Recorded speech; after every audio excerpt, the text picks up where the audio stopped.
నా భార్య ఉపాసన మా కుటుంబం కోసం తన ప్రాణాలకు కూడా లెక్క చేయకుండా తన ఆరోగ్య పరిస్థితి కూడా పక్కన పెట్టేసి ఈరోజు 12 కవల బిడ్డలకి జన్మనిచ్చేసింది. మా ఇంటికి వారసులను ఇచ్చేసింది నా భార్య ఉపాసన. అలాంటి భార్య నా జీవితంలోకి రావడం నా అదృష్టం అంటూ కవల పిల్లలకి జన్మ ఇచ్చిన భార్య ఉపాసన పైన అయితే చరణ్ ఎమోషనల్ అవుతూ రావడం జరిగింది.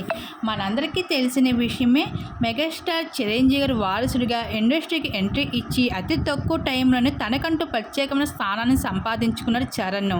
అయితే రామ్ చరణ్ అలాగే ఉపాసన వీళ్ళిద్దరూ అయితే 2012లో పెద్దల అంగీకారంతో ఎంత అంగరంగ వైభవంగా పెళ్లి చేసుకున్నారో మనందరికీ తెలిసిందే. 10 ఏళ్ల పాటు పిల్లలు లేరు అంటూ ఉపాసన ఎన్నో నిందలో ఎన్నో అవమానాలు పడింది. ఆ విషయం కూడా మనందరికీ తెలిసిందే. ఇంకా 10 ఏళ్ళ తర్వాత అది మొదటి కాన్పులో అయితే ఒక పాపకు జన్మని ఇచ్చింది. ఆ పాప పేరు క్లీన్ క్లారా.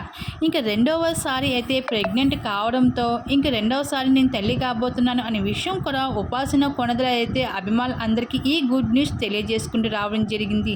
రెండవసారి తల్లి కాబోతున్నాను అనే విషయమే కాదు, ఈసారి కవల పిల్లలకి జన్మని ఇవ్వబోతున్నాను అంటూ కూడా రామ్ చరణ్ అలాగే ఉపాసన ఈ విషయం అయితే అభిమానులు అందరికీ తెలియజేసుకుంటూ రావడం జరిగింది. ఈసారి మాకు కవల పిల్లలు పుట్టబోతున్నారు అంటూ ఆ రోజు మొత్తానికి వచ్చేసింది. ఇంకా మెగాస్టార్ చిరంజీవి గారి ఇంట్లో ఇప్పటి వరకు కూడా అందరూ ఆడపిల్లలు పుడుతున్నారు. ఇప్పటికి వచ్చి ఒక మగపిల్లలు కూడా ఎవరు పుట్టలేదు.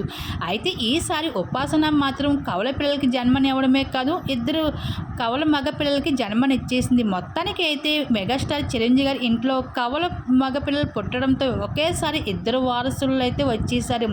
ఇంకా 2 వారసులు పుట్టడంతో ఇంకా చిరంజీవి గారి ఇంట్లో ఆనందాలు వెల్లువెత్తుతున్నాయి. ఇంకా ఈ విషయం పైన భార్య ఉపాసన పైన అయితే రామ్ చరణ్ కూడా చాలా ఎమోషనల్ అవుతూ రావడం జరిగింది.